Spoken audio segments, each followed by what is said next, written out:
streaming. Give a few seconds. Alright, everybody. Hey, guess what? It is Sunday, December 9th, 2018, and we are in our corporate espionage. Corporate, what would it be? Corporate corruption. Have you ever wondered why corporate and corruption both have core in it? Think well, of they're it. all both start of a word called corpse. Yep, which means dead entity. Mm-hmm. Which means if you're corrupted, you're pretty much dead inside, and if you're a corporation, you never truly existed. Remember, imaginary friend. So, with that, sorry we're a bit late. I had a little bit of extra tweaking to do with some of the stuff we're going to be bringing you today. We got 3 videos. Of course, we got the sellout, Hip Hughes. And we got a lady talking about the 16th Amendment. And then we have a actual interview that somebody did with a pretty high up member, a retired member of the IRS. So, Ed, why don't you take it away, and I'll do the videos when you want me to. Thank you. Appreciate that. Now, I want to get into a couple things. It's like we're getting into the point where you're starting to comprehend that your amendments, what they are. And I don't care. It's frustrating when you got all these men and women out there bluntly lying to you about what your rights are. Now, there's only been 13 amendments ratified. There's been only 13 amendments ever passed. There's only 13 amendments that ever could be passed, and nothing else could be passed. That is the one thing that people don't comprehend what your rights are. Now, dealing with your rights, you pay income tax, and this is part of the 16th Amendment that all these people are claiming has been ratified, which is 100% lie and fraud. I know. I have proven it. You know? And I have definitely proven it. And it's interesting that, it's really interesting what's going on, because what's coming out with the information with some of the stuff with the Bundys and Hammonds and how they, were paid their structure fees from the Clintons and everything, And so it's really interesting when these things come out with the truth that are starting to come out on these people. I always thought it was interesting, no disrespect to the Bundys or Hammonds, but all of a sudden they're doing these ranch deals. It's amazing. Everything's for $1. So this had nothing to do with protecting their family, their bloodline, what they did, apparently, because it's all about setting up so that way they can make a living off of this demise. And I see it. It's like, when I've got people that are trying to tell me that some of the stuff with the Bundy stuff was debunked, got to tell you folks, no. When I was up at the Capitol, they were trying to get senators and House of Representatives in the state of Oregon into this loop back in 2000.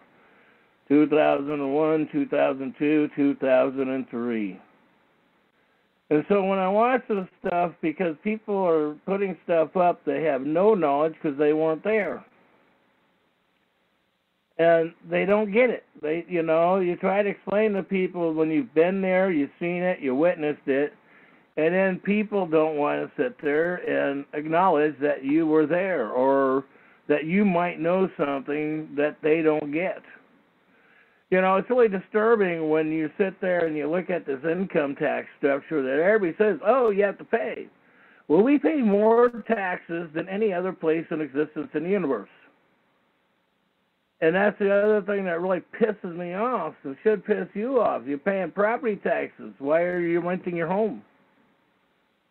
See, I've got the filings. I'm fighting that myself. This is the point. We need to stand up and start fighting this stuff. You're paying your property taxes. So, in other words, you're sitting there screwing the rest of your friends and neighbors. because you're complying with a system that is saying, oh, I just do what they tell me to do, even though the law says I don't have to pay, so I'm going to pay. And so you put your friends and neighbors on the chopping block. You put them on the receiving end of what the terrorists are doing, called elected and public servants. And remember, you can't file identity theft on the structure. And that's what you want to do, is file identity theft on the stuff. On your birth certificate, identity theft. Because if they're using that, it's identity theft under Title IV. So realize what's going on with the administrative rules and how these things work, and realize how to benefit yourself. I mean, it's really amazing what's going on with all this corruption that everyone's talking about corruption. And you got to realize the corruption is not as deep as what people really think about it, because if it is, then how come the people ain't filing their charges? See, I mean, it's a situation where it gets frustrating, where everybody wants to whine instead of doing something about it. And we have solutions. We put them up. We've got other people that have put up solutions that, we've gone back and forth with. And this is the point that making sure that people get it. And that is the one thing. It's your responsibility to comprehend this stuff. It's your responsibility to make sure that kids are taught this stuff. I mean, and that is the one thing that you've got to wake up to, these things that are happening. Now, when you're paying income tax, and we're going to get to a couple of these videos, and this is the one thing I want to try to get people to comprehend. Because, we're not supposed to be paying all the so-called fees that we're doing. And the other point is why are we? In the state of Oregon, we're supposed to have a contract with the British government, the original treaty, and we're not supposed to be paying income taxes, period. I mean, if you know anything about democracy, that's the British government. We don't want the British government. That's the one thing. We don't care about the British government. These British don't have a right in our country for jobs, employment, or anything. Any foreigner. And the only way that's going to change is if we, the people, start changing that.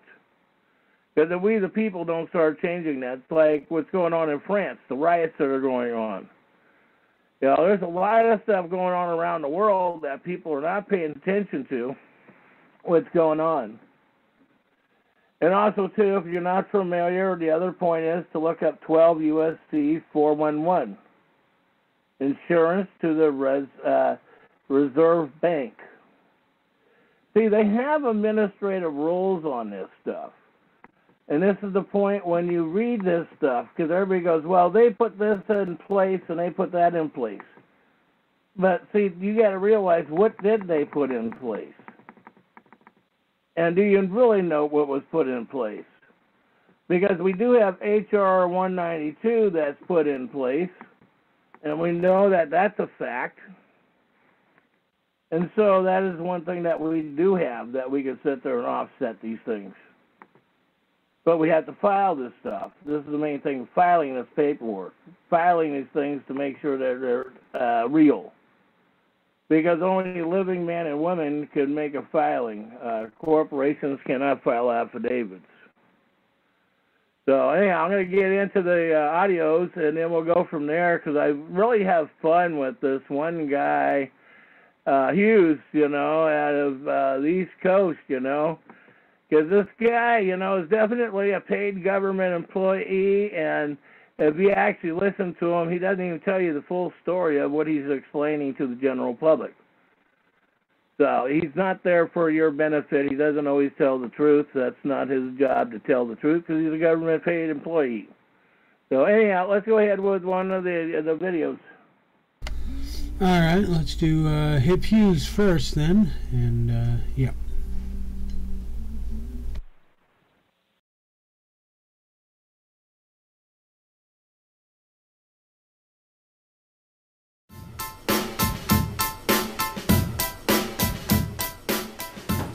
Hey guys, welcome to Hip Hughes History, the Constitution for Dummies series, marches forward, Amendment 16. Guys, true or false? The United States federal government could tax income before the 16th Amendment, and of course you know that's true? That's right guys, let's learn about the history of the 16th Amendment, what it says, what it means, where it came from, and let's see if we can't grow our brain. Giddy up for the learning guys, here we go.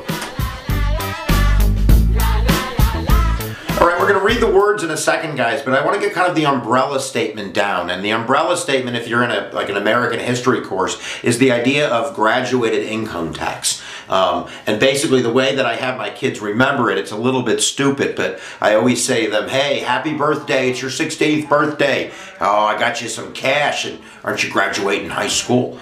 Now, I know that's a little bit to remember, but if you remember that joke on your 16th birthday, you get cash before graduation. That's the whole idea. Income tax is the money concepts, of course, it's the 16th Amendment, and the idea of you graduating, that you're rising to the next level, is actually the effect of the 16th Amendment, that we're going to have an income tax that's based on basically your income. So the more money you make, the higher percentage of an income tax that you're going to pay as a percentage of your income. So there we go. Let's read the words now. Happy birthday. It's your graduation. I got you some Momo. Momo. So there we go. We're going to read the words. Words are important. Let's put them on the screen. Maestro, a little bit of music. The 16th Amendment. The Congress shall have power to lay and collect taxes on incomes from whatever source derived, without apportionment amongst the several states, and without regard to any census or enumeration. So that's the 16th Amendment, and what the 16th Amendment really does is it kind of changes the meaning of some earlier parts of the original Constitution. Article 1, Section 2, Clause 3, you can see the link below, basically says in terms of House representation that shall be apportioned by census, and it also says direct taxes. So apportionment and direct taxes would be apportioned by census. So of course the question becomes, what is a direct tax? We're going to talk about that in a second. Article 1, Section 8, Clause 1, which is kind of the laundry list of delegated powers that we give to Congress, includes the power to tax. Okay? And we also see in Article 1, Section 9, basically a limit on Congress, again referring to the idea of direct taxes having to be related to apportionment. Apportionment is the idea that we look at the census, and the direct taxes are kind of correlated to the census of that state. So larger states could have larger direct taxes. That process is very mushy. The big misconception, this is the life alert right here, the big misconception is that the 16th Amendment is what kind of legalized or allowed for income tax in general, and that's just not true. Previously, the Revenue Act of 1861 and the Revenue Act of 1862 were not only direct income taxes on the people, but they also were graduated. In the Civil War, there was a 3 to 5% graduated income taxes on salaries above $600, and this was allowable. This was upheld. However, those taxes eventually expired, and without that type of income tax, there begins to be more reliance on the tariff. This is kind of, Lincoln and the Republican Party and the idea of tariffs. The problem with tariffs in terms of people that have problems with tariffs is that it taxes goods. So people that rely more on their income and spending that money right away because they need to buy, necessities for the house, or they're a farmer and they need to buy necessities to farm, yada, yada, yada, are going to see higher prices. The tariff affects them more. During the late 1800s, there becomes kind of a call of action from the populists. Not just the populists, but the Greenback movement, the Democratic Party, especially under William Jennings Bryan, the Socialist Party, the labor movement. All of these kind of people, interest groups from the lower end are calling for some type of income tax. And that happens in 1894. So in 1894, we get a new income tax. This income tax is like 2%, something like that. But someone's going to have a problem with it. So bring on the Supreme Court case. Supreme Court case. So in 1895, we get the court case Pollock versus Farmers Loan and Trust. And Pollock is basically suing the company that he owns stocks in, the corporation he owns stocks in, because that corporation is paying this new tax. This new tax is the Wilson-Gorman Act. It's a 2% income tax on incomes over $4,000. But what Pollock, and I think Pollock owns like 10 stocks or something, so it's more of a kind of like an ethical thing, I guess. He's against this corporation that he has a piece of paying this income tax because he believes it's a direct tax and it's unconstitutional. And the Supreme Court agrees. So this is the big deal. The big deal is that they're cutting off the stream of taxes that are coming, not from income from labor. We're not talking about the guy that works at Walmart. We're talking about the guy that owns Walmart. Basically saying that you can't have a tax on property. That's been established. That's a direct tax. So the federal government can't have property taxes because that's a violation of Article 1, Section 2 of direct taxes without apportionment, right?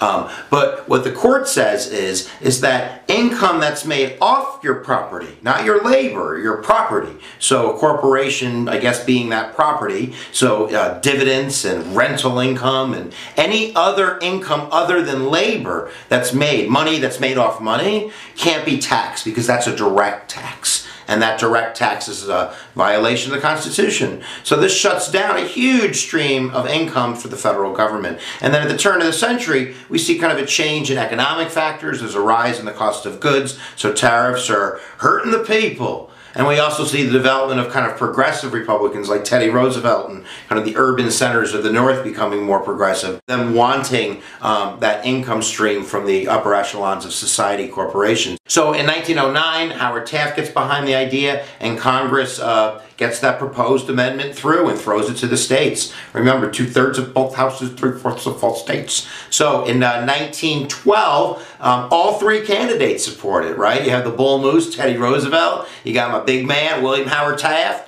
And you got my spectacle guy, Woodrow Wilson. They all support this kind of progressive idea of an income tax. And it finally comes true. In 1913, February 25th, we get the 16th Amendment. It needed 36 states. It got 42 states. And basically what that has been translated into is a graduated income tax. But look, Congress can change that. We can have a flat tax or we can go back to tariffs. But constitutionally now we can tax money that's made off money. And remember, if you repeal the 16th Amendment, you still could have income tax. We established that, right? Income tax on labor. So the working man could still have his income tax, but I guess that his boss wouldn't have to pay the income tax. Something like that. I think it's important that when we talk about income tax, that we know a little bit about the history of income tax since 1913. And if you look at the chart, you can clearly see that starting in 1913, with the top rate being about 5, 6, 7%, it quickly jumps up in World War I upwards to 78%. During the 1920s, the tax rate is lowered. This is kind of the laissez-faire administration of Harding and Coolidge and Hoover, about 27%. And then during the Great Depression, we see it jump up all the way up to about 65%. And then when World War II starts, we're jumping up to 80, 90, 95%. That rate then stabilizes a little bit down to about 70% at the end of World War II. And then with the Reagan Revolution, we see it drop down all the way to around 35%. And then basically fluctuating very close to that 35% range through the 1980s, 90s, and all the way up to today. Now, there's definitely people out there I know that think that this is a faulty amendment, that the process was somehow tainted, or that the 14th Amendment and the Equal Protection Clause would bar kind of the idea of a graduated income tax because we're treating people, I guess, non-equally by taxing them different. There's also an argument out there that the amendment doesn't include repeal language, so therefore it should be nullified or voided. You could throw it down there in the comments. I think that right now most of that has been found pretty frivolous in the court system. That doesn't mean it's not, you know, right. I don't know, but you can think what you want. I don't care. Jimmy Crack Corn, I don't care. So there you go, 16th Amendment, guys. Happy birthday. You know what I got you? I got you some Momo. Is it your graduation? All right, guys, you know it now, the 16th Amendment. Make sure you check out Hip Hughes, guys. If you haven't subscribed, just click my face. I'll just pose for a second. And it's like magic. And if you haven't checked out the description below, we have tons of links to other EDU channels that you probably should be checking out, because there's lots more on YouTubes than just the cat videos. Giddy up, guys, where attention goes, energy flows. We'll see you next time for the learning. Okay, thank you. I was just, now, which is the next video you were wanting to do when you want it? Commentary on before we get into the next. From the lady or the interview guy? We'll do the lady one comment what he was talking about first. Okay. All right, well, Yeah, in that no. case, That you got to get what he's trying to explain to you in the 16th Amendment when he's trying to say, well, it was ratified and it was passed in 1913. Well, no, it was not ratified, and we have proven this fact. And so what he's going by is by administrative rules, because paying income tax is a form of slavery, and that excuse me. Paying income tax is a form of slavery, and it's already been proven in 5 Supreme Court cases, and the latest one was 2012 on it. So there's court cases on this that has proven that income tax, and he's right, we're not supposed to pay property taxes. You know, I mean, I've been yelling about that for years, but property taxes follow under the administrative rules. So if you're elected a public employee or an immigrant, you have to pay property taxes. If you're a lawful bloodline native, you are exempt. And I have those court cases too, and that follows under the treaties that we have with the British government. And when you realize that every state had a treaty with the British government called the Vatican, called Christianity churches, that way we weren't under religion. Real history, folks. You know, so when you look at the real history of what's going on here and how religion is sitting there dictating to you how to live, that's why it was so important to comprehend, you know, what administrative rules are, what the laws are that your public servants have to go by. See, this is the point, that is knowing the circumstances of what, why, and how. And so, the 16th Amendment was never passed or ratified. It was passed administratively, just like the 14th Amendment. And I put that out to people. And I do have the 16th Amendment when that was even proven in 1967 in Congress. It was never ratified. They could not ratify it because it was determined by even the House and Senate that it is called in-house slavery. And here's the other point, you know, dealing with this, that people need to realize with this part here.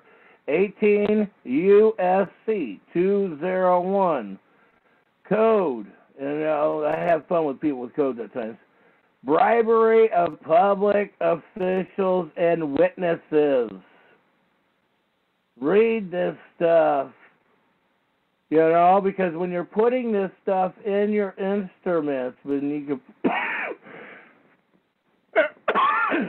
can excuse me. When you're able to put this stuff in your instruments, and you know who's doing what, and that's what it gets to me. It's like this Hughes guy is sitting out there, and he's been doing this with a lot of videos, and we've been using his videos since day one. But I'm doing this because I want people to comprehend that the way this Hughes guy, he's bringing out part of the facts to you, but then he's coming back with the other side and says, well, you can't use it. You're not supposed to cross the line here. And excuse us, folks. The point is, we the people are the 5 or more generations, or do your history on it. You know, that goes back to the Civil War, because remember, the 14th Amendment was never passed. It was never ratified. There's no such thing as birth rights or anything. You have to prove your bloodline to the 1890s. That's what all that was about.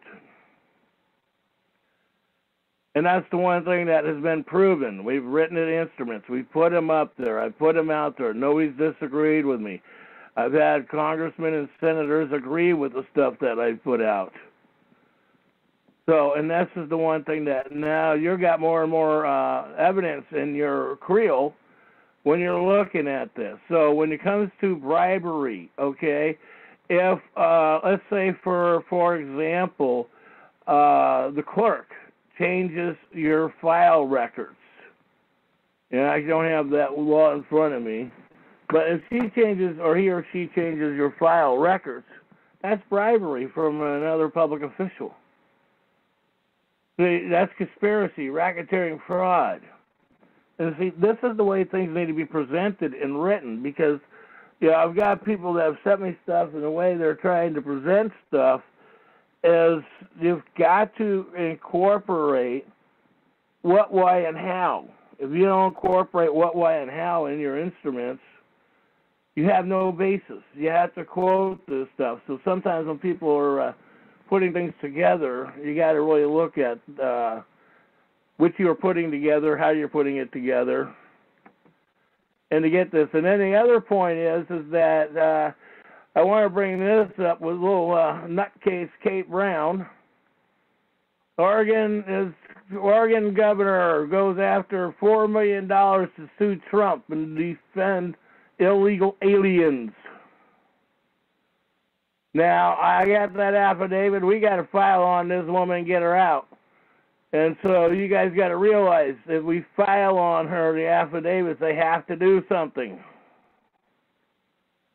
So I'll be getting another one out to the Secretary of State here, because I'm putting the other one together with all the sheriff stuff right now. Because I'm trying to get all these things together, because I'm going to be emailing this out to everybody here shortly. Because this has to be gone out, and that way they can't dispute it, because they wrote it, we quoted it, and I'm just quoting some of my own Senate bills that I had too back in the old days. You know, I mean, how we can preserve it, because I mean, there's been a lot of good bills that have been there to protect the food resources, and you know, all of a sudden commercial fishermen are having a deciding vote on what's going on when it's supposed to be we the people. So it's very disturbing. Anyhow, let's get to the other video. All right, and next.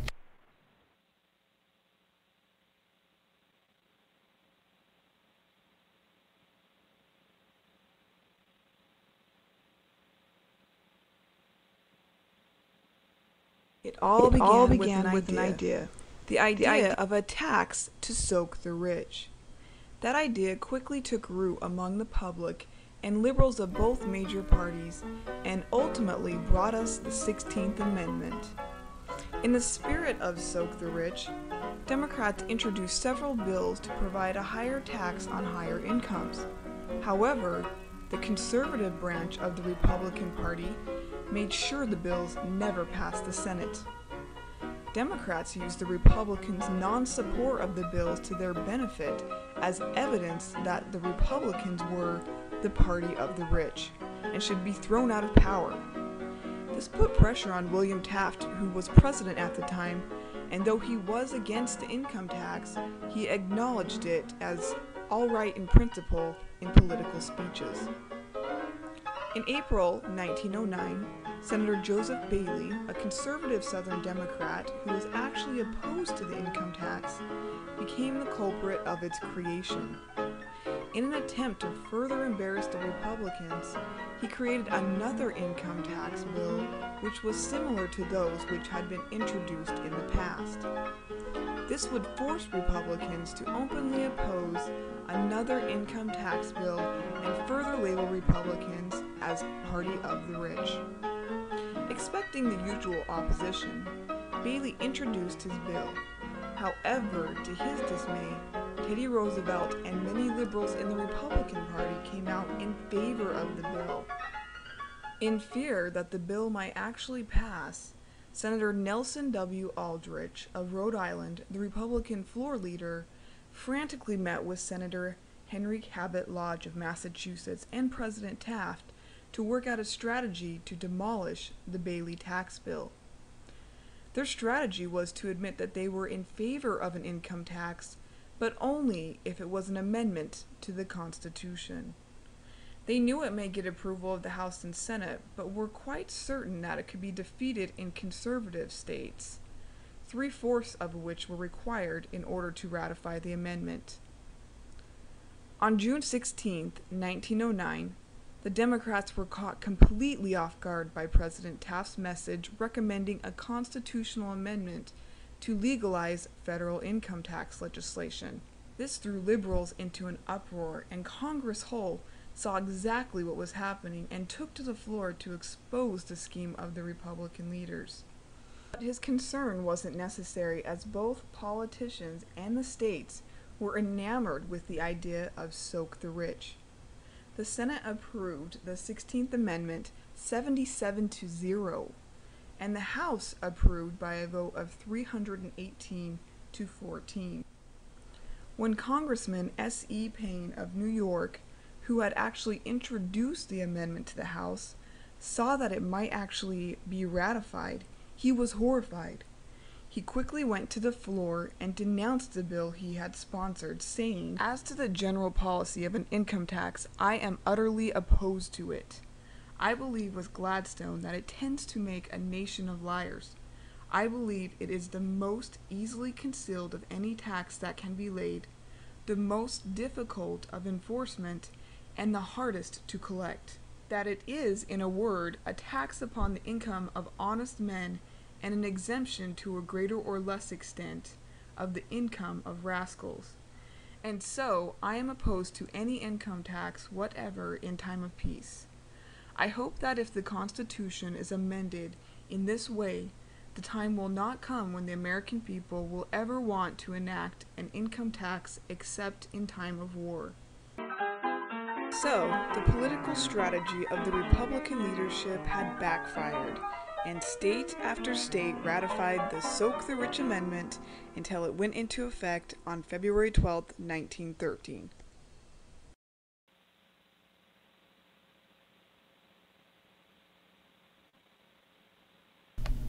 All right, Ed, you still with us?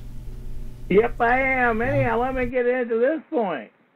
That you got to realize that couldn't have been ratified because everything that was passed after the 13th Amendment, the last time that Congress met was with the 13th Amendment. Everything after that has been a de facto corporation, a corporation called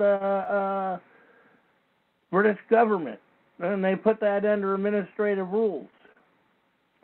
But I want to bring to your attention, too, Representative Jody Hack, Salem. All right? She's putting together a bill dealing with Kate Brown. And if you're not familiar with it, the bill she has is HJR 10. And we want to support her because she's trying to get the Constitution to be allowed in the state representative to impeach the governor. Because they're saying that all of a sudden they're coming up with and saying that there's no laws that say we can impeach the governor.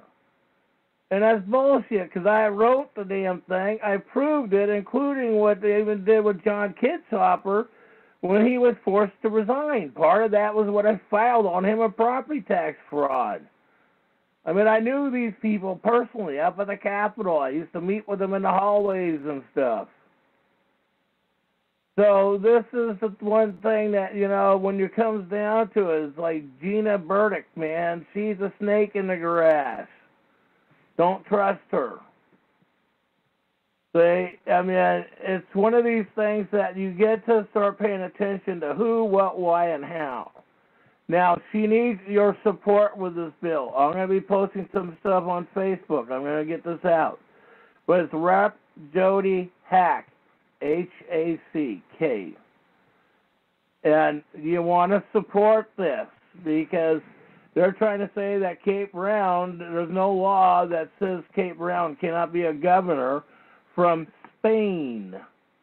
And it's bullshit because Oregon State Constitution clearly states that you have to be born in the 48 states. That's part of the original treaty with the British government of 1846. So these men and women, they get paid to lie, cheat, and steal, and they do it all the time, and they get people to believe this stuff, and they get people oh, we just go program it in a college student's brain. We change history on the college students, and they just do what they're told. So there are stuff out there that says these rights, and the 16th Amendment could never been ratified. Not only that, paying income tax is a form of slavery. It's theft at gunpoint. It's highway robbery. And people have been getting that, for years, being threatened by the corporation sheriffs and city cops to rape, rob, and pillage. And sorry, all those people believe in your God. Well, your God is rape, robbing, and pillaging your own communities. That's why you've got to pay attention to what's going on with the Senate and House. Things are moving. People are going against Donald Trump. Well, hey, Donald Trump hasn't done anything against you, has he? See, that's the point. You're going by actions instead of what's going on. Now, bring this stuff up, even get into the USC Code 1983. See, these things have a lot of bearing on what's going on. And you want to read this stuff, you want to put it in your instruments. And the other point is, especially what's going on, people are waking up to Kate Brown more and more, but you have to help this stuff. When you're seeing this in the news media that Kate Brown is having you fund her to sue Donald Trump, that means the Secretary of State, that means, the State Attorney General is involved in racketeering, fraud, and extortion and covering up criminal activities. And I hate to say that about the others because, especially with Dennis, but it's the way I'm looking at it. So I'll be putting something together and getting that publicized out here shortly on some of this stuff. But with these administrative rules, we have to start filing these things. And all these people that say, oh, well, it doesn't matter if you file it, an affidavit doesn't do anything. The affidavits have been working. Why do you think Comey's gone down? Why do you think a lot of these other men and women have gone down? Because of the affidavits were filed against them. So, and then if you're dealing with this on the bill, you want to be able to get this going against this and bring this up to Representative Mike McLean. Get this up. Tell him, let's bring it a bill back. Let's start talking about it. That's the point. People are waking up, but we still don't know how all these people got the thing passed where they're putting all these new taxes on food and everything. It just shows you that how stupid people really are, or that there was no people that really voted. 100% election fraud. Sorry, Dennis Richardson, I don't believe what you're telling me with the voting and say there was that much voting, because when I remember the first numbers that came up that were televised, it was said only 27% of the voters turned out, and that's all elected and public servants. So, and for anything to be passed by the system, it has to be 2/3 of the voters, and there was no 2/3 of the voters. So, anyhow, go ahead with the other one.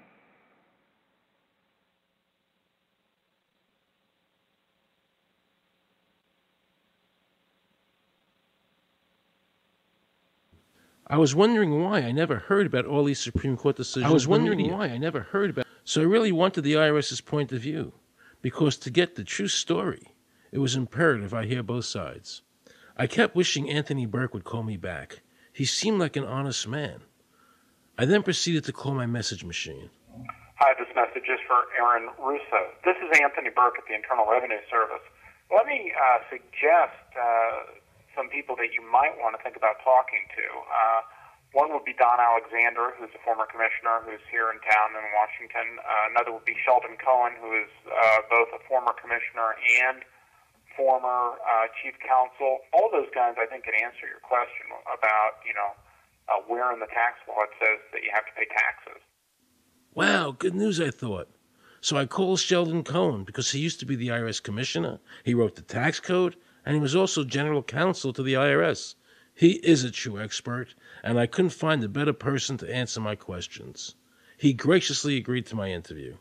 The reason I'm doing this documentary is because there are many people in America today who believe that there's no law that requires them to pay an income tax or file a 1040. And there are many people going to jail for it, fighting over it. The Internal Revenue Code is authorized by the 16th Amendment. I think it should be clarified. I think government should be transparent to the people. Why doesn't the IRS commissioner sit down with them and just explain it in clear English? Why? I don't think they really care. They don't think. I think they're just playing word games. You don't think they're sincere people? No, I don't think they're sincere people. What does voluntary compliance mean? And why does the IRS code say it's voluntary to comply, not mandatory? That's a word euphemism we use. We use voluntary compliance when we talk about traffic signals. Most people at 2 o'clock in the morning, do you stop at a red light? Yeah. Is there a cop there? Well, sometimes I don't. Well, I do, and most of us do. Most of us do. Right. But that's voluntary compliance. That was a complete perversion of logic. Traffic laws state that it is mandatory to stop at a red light. The IRS code says it's voluntary to comply. Mandatory and voluntary are the complete opposite of each other. Yet he wants us to believe that they mean the same thing.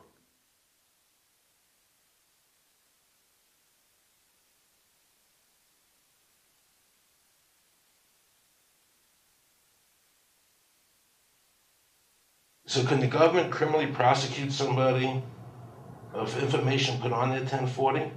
Yes. Right, so doesn't that violate the Fifth Amendment? No. But the Fifth Amendment says I don't have to do anything that incriminates myself. Well, it doesn't incriminate you to put your income down. But you said before I could be put in jail for it. The commissioner wants us to believe that although the IRS demands that you fill out the 1040 and you can go to jail for it, that they are not violating your Fifth Amendment rights of self-incrimination. That is absurd. Isn't it true that the word income is not defined anywhere in the Internal Revenue Code?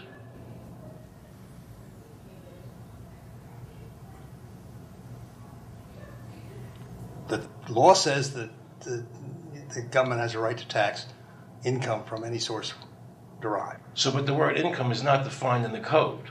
It just says income without a definition That's right. of what income is. That's right.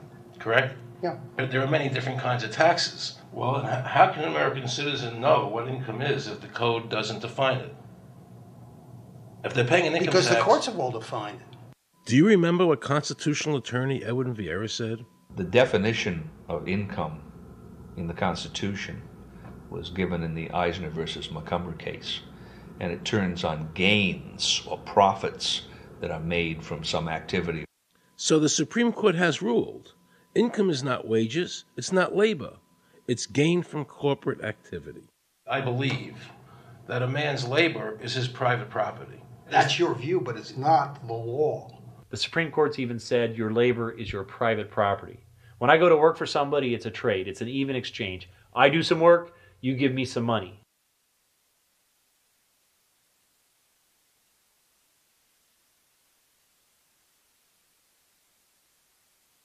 In 1916, we had the Bruchaber case and the Stanton case. And the Bruchaber case and the Stanton case said that the 16th Amendment gave the government no new taxing power. I'm not going to argue the niceties of that with you. And it came up again in a case called Peck versus Lowe, where the Supreme Court said the 16th Amendment did not extend Congress's taxing power to any new or accepted subjects.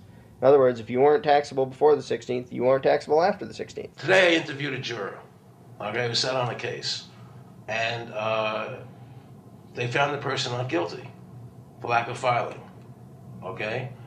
And I asked her why they found him not guilty. And she said because the IRS couldn't show us the law that made him liable to file a 1040. All they need to do, if there is a law, is to show us the law, which, of course, they never did. And the reason they didn't do it was why? Because there is no law. Title 26 requires you to file a return. But doesn't Title 26 have to be in compliance with the Supreme Court decisions? You're going to take a 1920 case and superimpose it on the whole Internal Revenue Code that was written after it? No, that's not. I can't believe what I just heard. Rewind. You're going to take a 1920 case and superimpose it on the whole Internal Revenue Code that was written after it? No, that's not. Remember he said earlier the Internal Revenue Code was authorized by the 16th Amendment? The Internal Revenue Code is authorized by the 16th Amendment. Remember, the Supreme Court said the 16th Amendment did not give the government any new taxing power. These decisions have never been overturned. Let's listen further. Can the lower courts overrule the Supreme Court? No. How are they putting people in jail today for not paying a tax on their labor when the Supreme Court said they don't have to? Doesn't the IRS code have to be in compliance with the Supreme Court? That's my big question. This is a waste of time. Well, because whatever I say, you're not going to believe. He's right. I don't believe him. And neither should you. He wants us to believe we should obey the IRS code, which is being enforced in violation of the many Supreme Court decisions. If the Supreme Court made a decision... Thank you, Aaron. I think we're finished. I'm sorry, Mr. Cohen, you're doing that. Well, I'm sorry that you constantly re-argue the point. You're liable because the law says that you're liable, and the courts say the law says you're liable, and that's why you're liable. You see, he's talking about the lower courts, who are not in compliance with the Supreme Court, as they have to be. Doesn't the court have to be in compliance with the Supreme Court? The Supreme Court has so held. Where? You caught me unprepared. I'll come back. Well, I don't want to do that. But let me ask you a hypothetical question. No. You're making silly arguments here. Why is the Supreme Court decision a silly argument? Well, because it's inapplicable. That made my heart stop. He just said Supreme Court decisions do not apply to the IRS. That's the behavior you would expect from a totalitarian country, maybe China or Russia or Cuba, not from America. They're just making up the law as they go along. Now I knew the tax honesty movement was right. The IRS thrives on intimidation and fear, not by law. It's no different than a criminal protection racket, using force to extract your money from you. Then the former IRS commissioner, now working at a prestigious Washington law firm, threatens me. Watch. Aaron, you understand Yiddish. Gornisht helfen. For those of you who don't understand Yiddish, that means nothing will help you. Now it all became clear. I understood why the IRS wouldn't go on camera and talk about where the law was. I understood why all the senators I called refused to be interviewed. There is no law.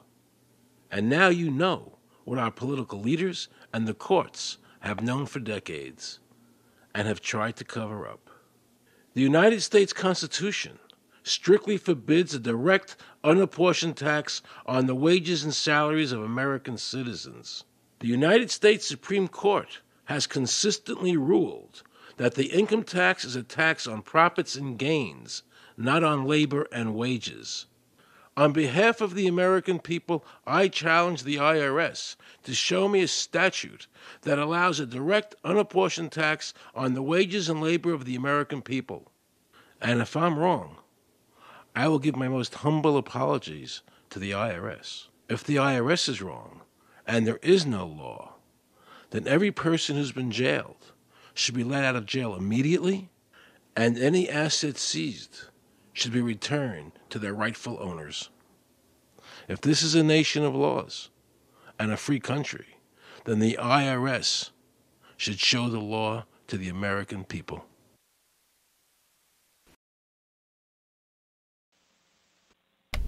All right, Ed, now it's done. Go ahead. Thank you. That's the whole point. And when he's bringing up one valid point, it is a voluntary tax.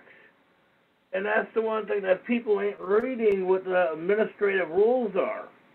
Because when the Bankruptcy Act went through in 1913, that was done by the new corporation. I think it's 202, USC 202, the Federal Corporation, when they incorporated. People argue and say, well, it's been originally incorporated going back to the Vatican in 1878. Well, that's partly true, too. But you have to step out of the movie and watch the production of how these things work, and you got to realize that they incorporated something that they're claiming under democracy. It has nothing to do with we the people. But they have turned their administrative rules over in this horrifying decisions. That's why when it comes to your public servants that are bringing up these things about filing criminal charges, you know, you have to file the criminal charges. You have to prove you are the injured man or woman.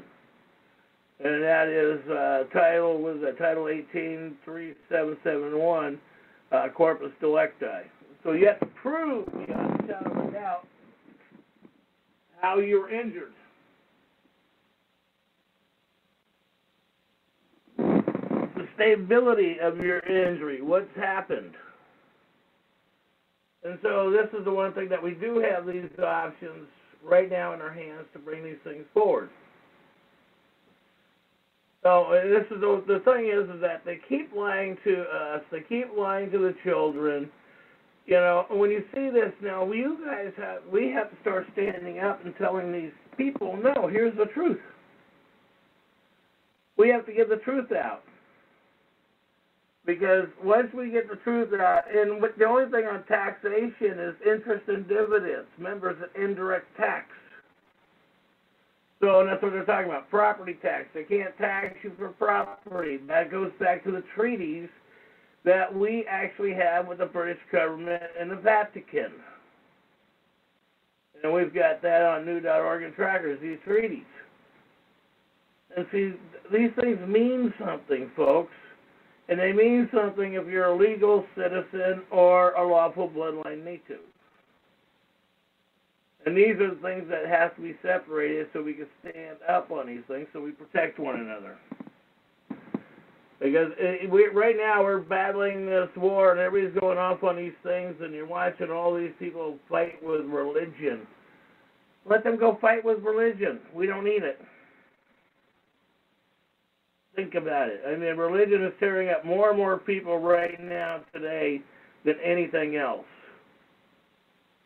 You know, that's the saddest part. You know, families are arguing about whatever somebody else wants to believe. So that's the saddest part we got going on today. And so we don't need the religion arguments. We can stay out of those. We should stay out of those. Because once we start getting this stuff going where people start realizing that you cannot be charged on property taxes and they need to file to prove they're lawful or legal. And once we start getting more and more of this process going, you'll start seeing this country straightening itself out. And you already noticed that when Donald Trump even came out with the structure that says that there's no birthrights. The 14th Amendment was never passed and ratified. 16th was never passed and ratified. The only thing that was passed and ratified that had any lawful and legal structure was the 13th Amendment.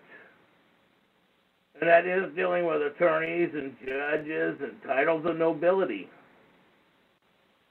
And so that's when you're taking a title of nobility for elected and public servant's job, you give up your rights in this country and you go to the public servant side and you have privileges until you retire and you claim back your rights. But I mean, all this stuff has been there, the education is there, and when you've got these people out there that are telling you, oh, you need to pay this and you need to go do that, it's like I send out all the time. Here's a law that says you don't have to pay court fees if you're a lawful bloodline native.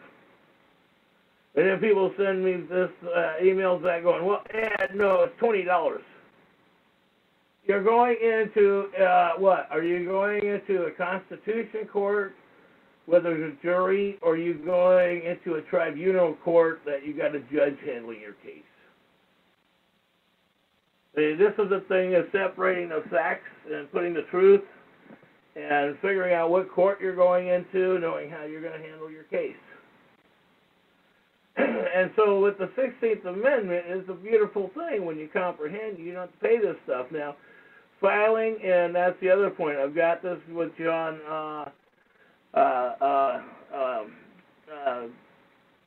John Kitzhopper. I've got to find it again on Facebook because I filed on him and came around on property taxes, all that, and I filed on that 5-6 years ago too.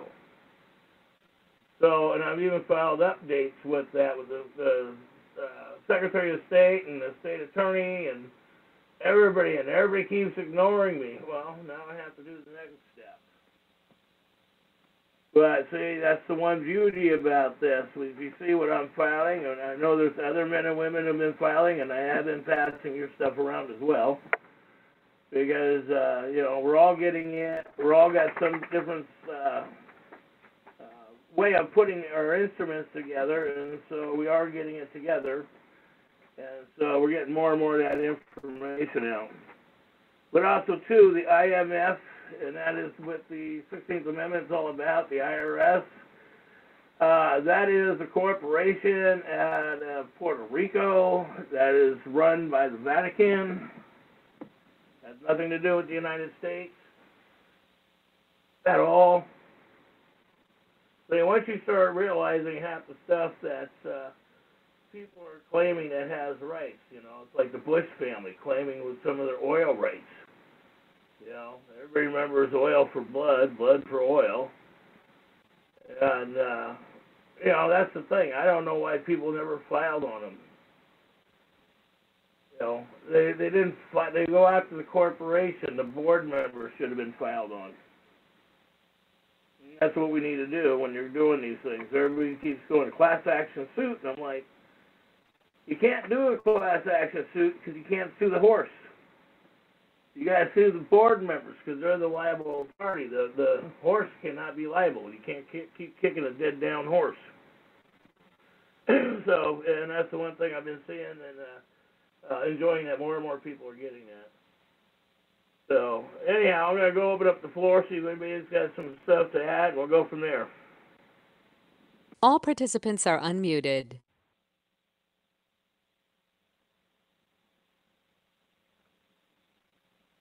Anybody would like to add anything?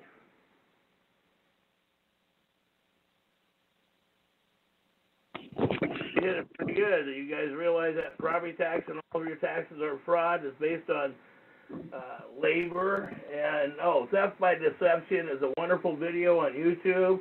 It's an hour-and-a-half video. The guy walks you through the IRS code on the labor structure.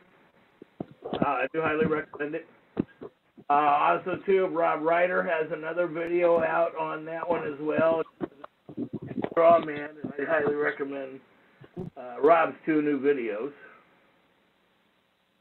I do watch these things. I do pay attention to what they're putting out. That's one thing that why I bring these things up. Because, as I'm learning, too, of another point of view, and I might disagree with some of the way they've done things, too, and I've done that with them. But the point is that getting the knowledge and figuring out, if there's something that they missed or something that we missed or I missed or whatever, it's all about learning and opening your mind. So I guess Ed, go ahead. What happens to the Constitution if Donald Trump declares martial law? Okay. Now, you're talking martial law is what's going around right now when he's talking about claiming martial law that it's supposed to shut down everybody, right? Yes. But see, martial law, if you actually do the research in martial law, it only applies to corporation citizens. That's why you want to have your paperwork filed.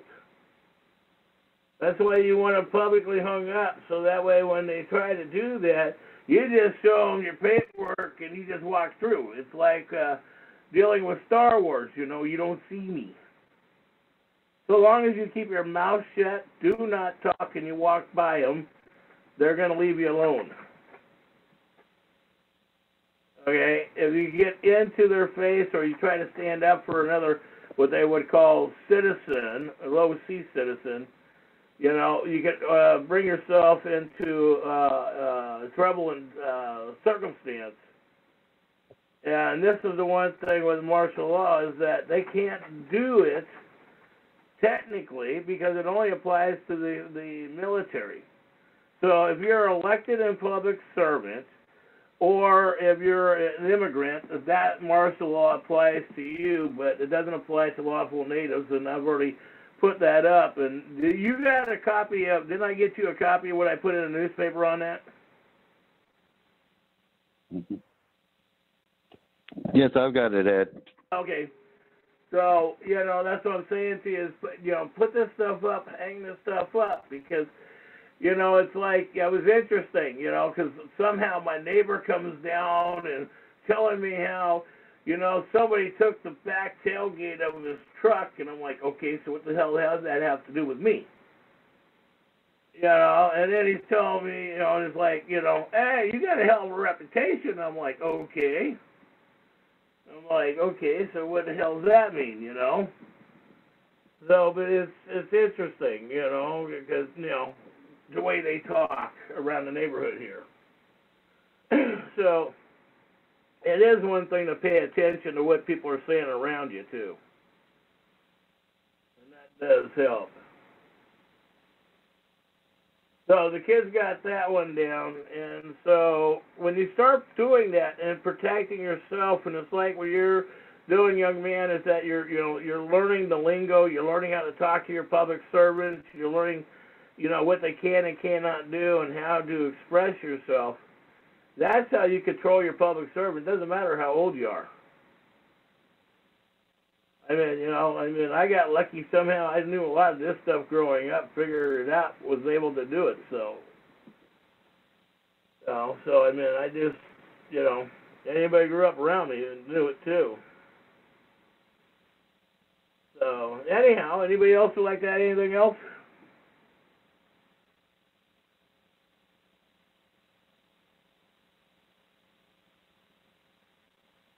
Okay.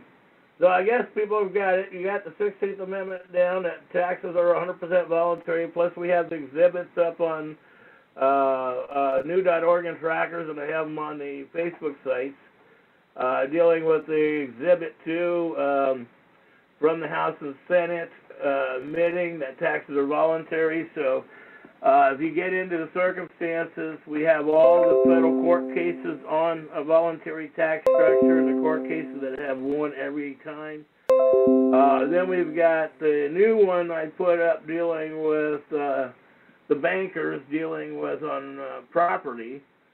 And so that was an interesting watch on that hour and a half. That was dealing with the banker and how an attorney actually walked the banker and let the banker basically screw the bank. So, people are getting it, and that's what I'm saying. Watch these videos, that are being suggested out to you. Bring them up, look at them, take the time. That's like I said, especially Rob Ryder's got a couple new ones out. The Lighthouse Law Club has a couple new ones out. Please look at those. These guys are coming up, and they're actually starting to bring more and more of the you can sort of say factual statements into the recorded record. Because it's like there's a lot of stuff that's been altered in history. That's why they keep saying all these amendments, and it's like after the 13th, that's it. That's the whole point. There is no other amendments, and that is the whole point. Those are all corporations. So, with that, if nobody else got anything to add, I'll just say, may the Great Spirit look over you. May the Creator definitely bless you, and may Mother feed and take care of us all. All right. Well, thank you very much, Ed. You've been listening to Education with Ed. It is Sunday, December 9th, 2018. It is currently 6:10 p.m. Pacific Standard Time, and again, we are not liable for any of your actions from any of the information we provide here. This is for educational purposes only. Any videos, audio, or information is for education only. We are not gaining a profit. We are not acquiring any funds from any of this. All is sharing the blessing of somebody else's education and showing what their point of view is. So we're just sharing the education. Exactly. We're just sharing education. Even the Hip Hughes History Hustle. Yeah, and that's one thing. I'm going to criticize that guy, too, because people, you got to wake up. If you listen to the way he twists that, I mean, I swear, he comes off as a 5th grade teacher, but he comes off to me as an attorney. Because he twists it, but then he says it the right way, and then he goes back in, and, it's a double weave through the vine there, and it's like either there is a right or there isn't a right. And that's what he said on the 16th Amendment. Oh, you can't tax on property. He even admitted to it in the video. So now we need to go after Hughes and start nailing him on stuff, all right? So I'll be doing that too. So anyhow. Yeah. Also, there is nothing sadder than a middle-aged or late-aged person, living man or woman, that tries to stay hip or tries to stay in the in crowd with the kids. I mean, come on. Give you some Momo? Come on. No. Come on. Just even the hairstyle, the glasses, everything like that. He is definitely a snowflake that has been bought out and is pushing an agenda that is anti-American. Oh, yeah. So, but that's my personal opinion. So, eventually it might be changed. I doubt it, but I'm stubborn. So, anyways, we're going to say goodnight, and we'll see you next Saturday when we'll have more information. And, oh, by the way, United Constitutional Patriots, very good radio, YouTube station. They've been helping out and setting up boots on the ground for watching out for illegal immigrants trying to cross the border, because we do have a huge push on not only the illegal immigrants in New Mexico, because the the governor is refusing to call the guard to go down there and block the border. All the other states have. New Mexico is the only one that hasn't. And they're even trying to figure out how to stop the pedophile ring, the child slavery ring, from 13 years old to 18 years old that are constantly being crossed over down there. And by what... Yeah, up here in Oregon, how they're getting stolen by the state for financial gain. Right, exactly. A lot of them are coming from Child Protective Services. Oh. So, anyways, guys, go ahead and look at the United Constitutional Patriots. I hope I got the name right on that. They're really good. They have good views. They have their own personal views, such as religion, but they have every right for that. So if you want to listen in, go for it. I listen in on regularly too. So they have a... What was that, Ed? I said, isn't that a Constitution, right? Because, see, I believe in the Constitution is my religion, and they have their religion, so... Exactly. So, in that case, we will see you next Saturday, and we'll have some more good information. Good night, and, well, I'm just going to shut up now.